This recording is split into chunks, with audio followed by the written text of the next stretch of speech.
नमस्कार साथियों और विद्यार्थियों। आज मैं रामधारी सिंह दिनकर का प्रसिद्ध महाकाव्य, जिसमें उन्हें ज्ञानपीठ पुरस्कार भी मिला है, उर्वशी महाकाव्य लेकर आया हूं। उर्वशी महाकाव्य की एक बहुत प्रसिद्ध कविता, जिस कविता में नायक पुरुरवा उर्वशी से अपने प्रेम का प्रस्ताव रखता है। साथियों, यह कविता बहुत दिन पहले मुझे हमारे नियमित दर्शक श्रोता पाठक श्री उमेश यादव जी, जो शायद आजमगढ़ के रहने वाले इलाहाबाद में तैयारी कर रहे हैं, उन्होंने प्रेषित की थी। मैं आज का ये वीडियो उन्हें समर्पित करता हूं। ध्यान रखिएगा, पुरुरवा का प्रेम प्रस्ताव है। पुरुरवा कौन है, उर्वशी कौन है? उर्वशी महाकाव्य दिनकर का बहुत बहुचर्चित, बहुप्रसिद्ध, ज्ञानपीठ से विभूषित रहा है। साथियों, पौराणिक कथा है उर्वशी महाकाव्य में। उर्वशी नाम की अप्सरा जो स्वर्ग में थी, इंद्र दरबार में थी, अपूर्व सुंदरी थी, अद्वितीय भी कह सकते हैं। कहा जाता है हमारे यहां देवताओं के दरबार में जो अप्सराएं होती थीं, बड़ी पवित्रता की भावना रही है। नर्तकी के रूप में, नृत्य कला के रूप में, अन्य कलाओं के रूप में वो भले ही सबके दरबार में रही हो, लेकिन उसने अपना शरीर कभी किसी को, देवता को स्पर्श नहीं होने दिया। ये उसका आदि चरित्र था।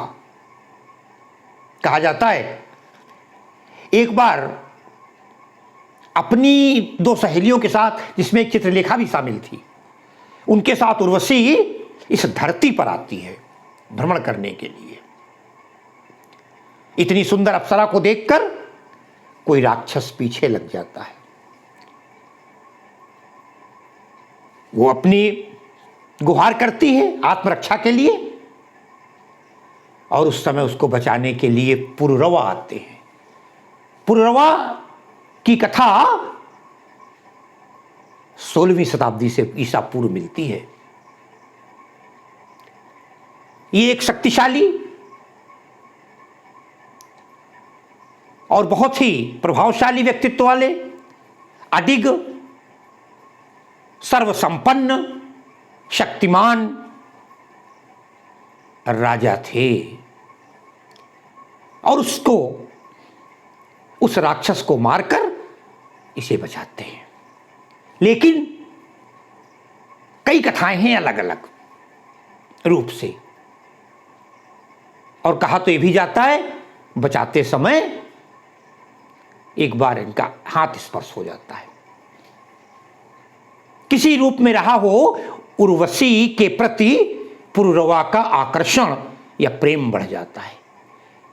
कुछ अन्य दंत कथाओं के अनुसार इंद्र के दरबार में जब इसका नृत्य हो रहा था, वहां इस धरती के राजा पुरुरवा भी मौजूद थे। समय समय पर जाते रहे,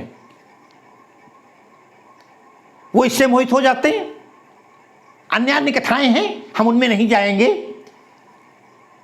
कई बार तो यह भी आता है कि ये पुरुरवा इनके साथ रहने लगी थी धरती पर आकर, फिर उसको ऊब गई, फिर वो चली जाती है, पुनः ये उसके वियोग में तड़पते रहते हैं। याद बस इतना समझ लीजिए, प्रस्तुत कविता में उनके प्रणय का प्रस्ताव है, प्रेम का प्रस्ताव है, अपना प्रेम दिखा। साथियों, मैं तो ये मानता हूं कि विपरीत संस्कृतियों का मिलन है, क्योंकि उर्वशी नाम की जो अप्सरा है अद्वितीय सुंदर है, मैंने बताया। इतना ही नहीं, वो स्वर्ग की महारानी है। महारानी ना कह करके सुंदरी कह दें, स्वर्ग की अप्सरा है।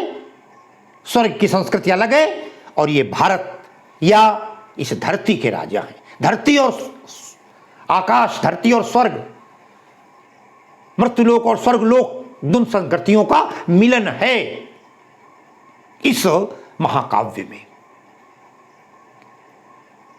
पुररवा परेशान है और अपनी स्थिति को व्यक्त करते हुए वो निवेदन करते हैं, मर्त मानो के विजय का तूर्य हूं मैं। अरे उर्वशी अपने समय का सूर्य हूं मैं। उर्वशी के बारे में कहा जाता है, इसका आपने सुना होगा ना, एक कहानी या एक कविता, कई मैंने छंद सुने हैं। राधा की प्रशंसा करते हुए किसी ने कह दिया, अरे तोपे वारों उर्वशी सुन राधिके सुजान, तू मोहन के उर्वशी होए उर्वशी समान। अब आप देखें, राधा को कहा तू उर्वशी के समान, माने समान का मतलब ये हुआ कि राधा से भी ज्यादा उसे सुंदरता दिखाई गई कि तुम उर्वशी के समान होकर के कृष्ण के उर में बसी हुई हो। इतनी सुंदर अप्सरा हमारे मर्त्यमान, और उसके सामने अपना प्रणय निवेदन, अपना प्रेम निवेदन कर रहे हैं पुररवा। कहते हैं उससे पीड़ा व्यक्त करते हुए अपने को सर्वश्रेष्ठ, अपनी स्वयं की प्रशंसा, अपनी वीरता, अपना पौरुष, अपना अडिगता, अपने जीवन के तमाम श्रेष्ठता, सर्वश्रेष्ठता को व्यक्त करते हुए कहते हैं, अरे उर्वशी मर्त मानो के विजय का तूर्य हूं मैं। उर्वशी अपने समय का सूर्य हूं मैं। अरे अंधतम के भाल पर पावक जलाता हूं, बादलों के शीश पर चंदन जलाता हूं। सब कुछ बढ़िया है, देख लेते हैं। कहते हैं मर्त मानो के विजय का तूर्य हूं मैं। मर्त मानो, मरणशील, मरने वाला, जो मृत प्राय है, ऐसे मनुष्य के लिए का विजय का तूर्य हूं मैं। तूर्य शब्द आया है, मर्त मरणशील, तूर्य तुरही बाजा होता है, एक दुंदुभी टाइप का। मर्त मानो के, और जो उस बाजे की विशेषता होती है, जब बजाया जाता है बड़ी तेज आवाज होती है, आदमी चौंक जाता है। कहते हैं जिस प्रकार मरने वाले व्यक्ति के लिए, जो सामान्य आदमी अगर तुरही बजा दी जाए तो जग जाएगा, मैं भी मृत्यु व्यक्ति के सामने भी तूर्य का काम करता हूं, अर्थात तमाम लोगों का जीवन प्रदायक हूं, लोगों को जीवन दान देता हूं, लोगों की जिंदगी बचाने वाला हूं, लोगों की रक्षा करने वाला हूं, सबका साथ सबका विकास करने वाली बात कह सकते हैं आप। कहते हैं मर्त मानो के विजय का तूर्य हूं मैं, उनको विजय दिला देता हूं, आदमी को मरने से बचा लेता हूं, उनमें जीवन औषधि दे देता हूं, रक्त का संचार कर देता हूं, वीरता का संचार कर देता हूं। यही राजा कर्तव्य है, क्योंकि जासु राज प्रिय प्रजा दुखारी, सो नृप अवश्य नरक अधिकारी। तो कहते हैं मर्त मानो के विजय का तूर्य हूं मैं, तुरही बाजा, मैं वो बाजा हूं जो एक मरणशील व्यक्ति को नया जीवन प्रदान कर सकता है, उसमें चेतना भर सकता है। क्योंकि जब आदमी मरने लगता है, मरण प्राय होता है, तो लोग प्राय राम राम कहो, इस तरह की बातें कहो, तो मैं वो तुरही बाजा का काम करता हूं, उसमें भी जोश और उत्साह और उत्तेजना आ जाती है। और उर्वशी अपने समय का सूर्य हूं मैं। कहते हैं मैं अपने टाइम का सूर्य हूं। सूर्य का मतलब प्रखर, मार्तंड, सर्वश्रेष्ठ, सारे संसार को रोशनी प्रदान करने वाला, हमारे मुकाबले को अपने समय का सूर्य हूं, प्रकाशवान हूं, प्रकाशपुंज हूं, तेज हूं। सूर्य की किरणें जला भी डालती हैं, नया जीवन प्रदान करती हैं। तो उर्वशी अपने समय का सूर्य हूं मैं, तेजवान, तेजस्वी, वीरता से ओतप्रोत, रोशनी से ओतप्रोत, उज्जवल। उर्वशी अपने, कविता में उर्वशी से शुरुआत की गई, संबोधन किया गया है। जहां संबोधन हो वहां संबोधन अलंकार हो जाता है, ध्यान रखिएगा। कविता खड़ी बोली में शुद्ध लिखी गई है, तत्सम शब्दों का बाहुल्य है, ये दूसरी विशेषता बताई। उर्वशी अपने समय का, यहां पर आपको मैंने कहा कि जो अलंकार है संबोधन अलंकार। आगे कहते हैं अरे अंधतम के भाल पर पावक जलाता हूं। अंधतम अगर देखा जाए तो यहां पर दोनों शब्द आ गए हैं, अंध माने अंधेरा और तम माने भी अंधेरा। कविता में दोष भी होते हैं, जब अधिक पद आ जाए अधिक पदत्व हो जाता है, ये भी अर्थ है, ये भी अधिक अर्थ है, ये पुनरुक्ति शब्द आ गया, पुनरुक्त दोष क्या जा सकता है। देखें आप, अंधतम, अंध का भी, मगर यहां पर वास्तविकता ये ऐसा नहीं है। अंधतम भयंकर अंधकार, यहां तम को चीरने के लिए, अरे आकाश में क्या होता, सूर्य कहाँ है, और सूर्य का काम होता है भयंकर रात्रि के अंधेरे को फाड़कर वो रोशनी प्रदान करता है। मैं भी अंधतम के उस भयंकर अंधकार के मस्तक पर पावक जलाता हूं, अग्नि जला देता हूं, प्रकाश कर देता हूं। अर्थात जहां निराशा होती है, जहां पीड़ा होती है, जहां तमाम प्रकार की समस्याएं होती हैं, जहां निर्धनता होती है, जहां कुछ तकलीफें होती हैं, उस तकलीफ को दूर करके लोगों को एक नई चेतना, अपने राज्य के लोगों को, अपने देश के लोगों को प्रदान करता हूं। जिस प्रकार आकाश रूपी राज्य में प्रचंड भानु सूर्य निकलकर रोशनी फैला देता है, मेरा भी चारों तरफ जाज्वल्यमान प्रकाश है। मैं भी एक प्रकाश स्तंभ हूं, सबको प्रकाश देता हूं, रोशनी देता हूं, सूर्य की भांति।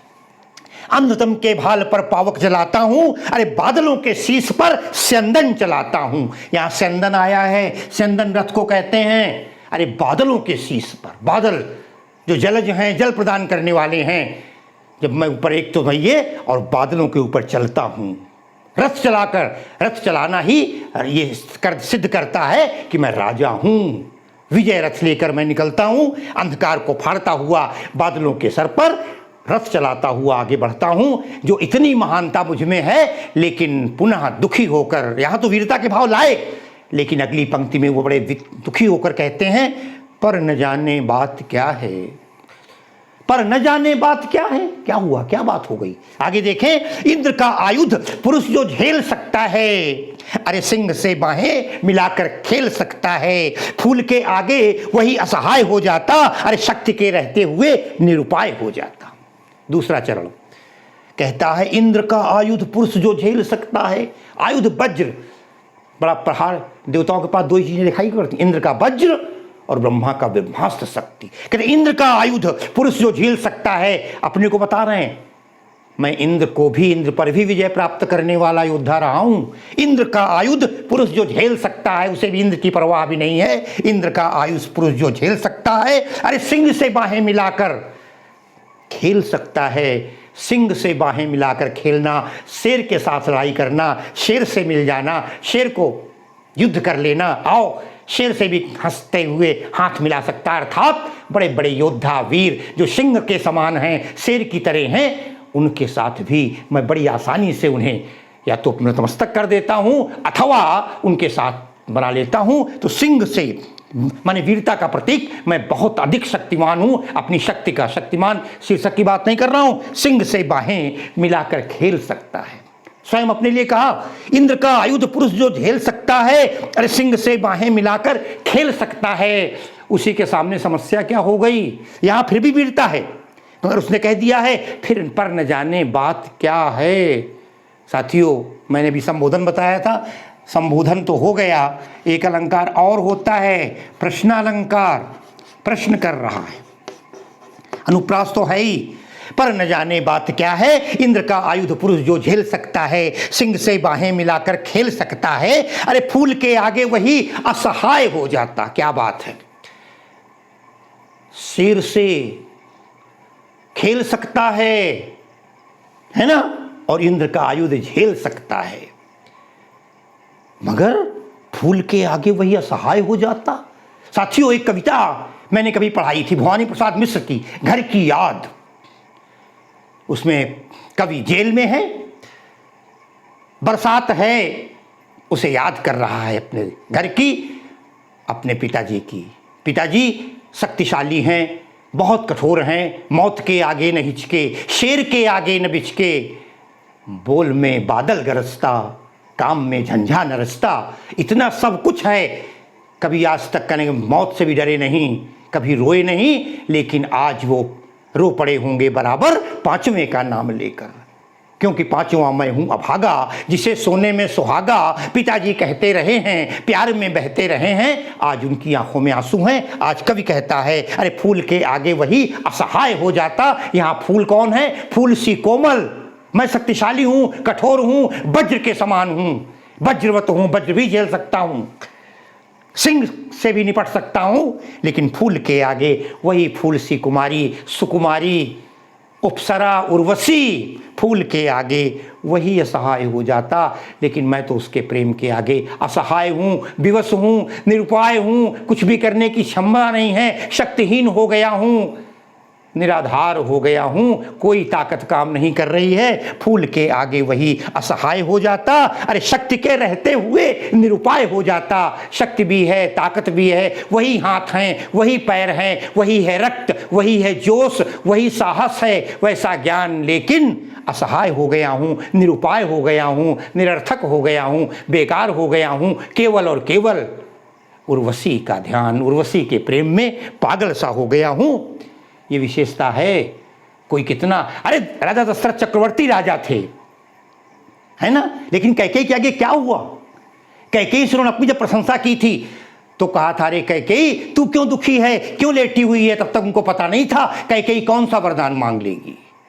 उन्होंने कहा था, अरे कहू कहीं रंग कहीं करहु नरेशु, कहो तुम्हें बता तो दो कौन से ऐसा दुनिया में राजा है इस धरती पर, कहू कहीं रंग कहीं करहु नरेशु, किसी रंग को मैं राजा बना सकता हूं अगर तुम कहो तो।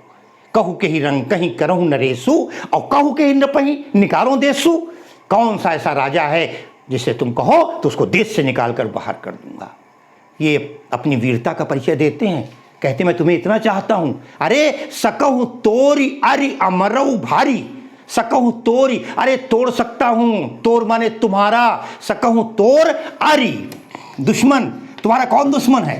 बोले अगर अमरऊ, अमर भी है तुम्हारा दुश्मन, जिसको अमरता का वरदान मिला है, सकहु तोरी अरि अमरऊ मारी, मैं उस अमर को भी खत्म कर दूंगा। कहा कीट बपुरे नर नारी, अरे संसार के लोगों की क्या बात कर रही हो? कोई अमर हो, देवता हो, अगर वो तुम्हारा विरोध है, तुम कहोगी तो उसको ही मार डालूंगा। ये था भरत। लेकिन कैकेयी के वरदानों ने उन्हें विवश कर दिया, लाचार कर दिया। मैं सब कीन तो ही बिन पूछे और तेहते परे मनोरथ छूछे, ये उनकी रोने की एक कला थी जिसमें वो विवश हो गए थे। आज पुररवा विवश है, कहता है शक्ति के रहते हुए सब कुछ वो है, निरुपाय हो जाता। ये क्यों हो गया? ऐसा क्यों है? मैं ऐसा निरुपाय क्यों हो गया? मैं शक्तिहीन क्यों हो गया? बड़ी सुंदर लाइन है, विद्ध हो जाता सहज बंकिम नयन के बाण से। क्या बात है, विद्ध हो जाता, मैं विद्ध हो गया हूं, बंध गया हूं, घायल कर दिया गया हूं, सहज बंकिम नयन के बाण से, तुम्हारी तिरछी निगाहों से, तुम्हारी तिरछी निगाह रूपी बाणों ने मुझे घायल कर दिया है। नारी के नयन जो हैं, गोस्वामी जी ने लिखा है एक जगह पर, ऐसा दुनिया में कौन सा व्यक्ति है, नारी नयन सर जाहि न लागा। बहुत सुंदर लाइन है, नारी नयन सर जाहि न लागा। सर कहते हैं तीर को, धनुष को, धनुष बाण को। ऐसा कौन है जिसके नारी के नेत्र रूपी, नारियों के सुंदर नेत्रों ने जिसे घायल न कर दिया गया हो। जब नारी के नेत्र होते हैं सामने, है ना, देखते ही तुझे मेरे दिल ने कहा जिंदगी भर तुझे देखता ही रहूं। घायल कर दिया आज, विद्ध हो जाता सहज बंकिम नयन के बाण से। तिरछे निगाह है साथियों, नारी का तिरछा निगाह जब होती है तो सबको प्रसन्नता होती है, उसका हो जाता है। जीत लेती रूपसी नारी उसे मुस्कान से, अरे उसकी बाण से मैं घायल हो जाता हूं, प्रेम में डूब जाता हूं, प्रेम में सराबोर हो जाता हूं, मैं सारी वीरता भूल जाता हूं, सब कुछ नष्ट हो जाता है, केवल और केवल उसके प्रेम के रंग में डूबने लगता हूं। उसी व्यक्ति को, कौन सा व्यक्ति? जो इंद्र का आयुध हेल सकता है, जो सिंह से खेल सकता है, जो बादलों के मस्तक पर रथ चलाता है, जो भयंकर अंधकार को चीरकर प्रकाश देता है, वही व्यक्ति एक नारी की तिरछी निगाहों के वशीभूत हो जाता है, उसका हो जाता है। जीत लेती ना रूपसी, जिसको बड़े बड़े राजा महाराजा नहीं जीत पाए, उसको जीत लेती रूपसी। ये रूपसी कौन? उर्वशी के लिए कहते हैं नारी उसे मुस्कान से। सामान्य जीवन की बात हो गई, किसी के लिए कहा जा सकता है नारी अपनी मुस्कान के माध्यम से उसे जीत लिया कर। नारी की मुस्कान ही अजीब है, अजब है, अनोखी है, जिसके ऊपर लग जाती है वो निश्चित रूप से सब कुछ समर्पित कर देता है। ये उसकी मुस्कान का प्रभाव होता है, नेत्रों का प्रभाव होता है। नारी के गोस्वामी जी ने कवितावली में लिखा है कैसे बहुत ढंग से कि जब सीता जी जा रही हैं और लोग उनसे पूछते हैं कि ये राम लक्ष्मण ये तुम्हारे कौन हैं, तब वो सुंदर बैन सुधारस साने सयानी है जानी की जानी भली। बताया कैसे, पति का परिचय देना है। तिरछे करी नैन दे सैन तुम्हें, तिरछे करी नैन दे सैन तिन्हें, और समुझाए कछु मुस्काए चली। एक तो मुस्कुरान और नैन तिरछे कर लिए। जब रामचरितमानस में उनसे पूछा गया ये राम तुम्हारे कौन हैं, लक्ष्मण तुम्हारे कौन हैं, लक्ष्मण का परिचय देने में बिल्कुल दिक्कत नहीं हुई, सीधा सा कह दिया सहज सुभाए, अरे सुभग तन गोरे, नाम लखन लघु देवर मोरे। और जब कहा गई दूसरे वाले कौन है, सांवले वाले, तो पियतन चितय भौं करी बाकी, वही तिरछी निगाह, पियतन चितय भौं करी न बाकी, खंजन मंजू तिरछे नैननी, वही तिरछे नेत्र आ गए। निज पति कहे उति नहीं सिय सैननी, ये नारी के नेत्रों का प्रभाव है। मैं समझता हूँ आज का इतना हिस्सा हो गया है, बाकी जो दो हैं बहुत गजब के हैं। अंत में बिल्कुल वो कहता है मैं तुम्हारे सीने में सर रखकर ही अपने प्राण देना चाहता हूँ, तुम्हारे प्रेम के सागर में डूब जाना चाहता हूँ, मृत्यु को प्राप्त कर लेना चाहता हूँ। प्रतीक्षा कीजिए अगले वीडियो की, और इन्हीं शब्दों के साथ मैं आज की अपनी कक्षा को विराम देते हुए आपसे विदा लेता हूँ। धन्यवाद।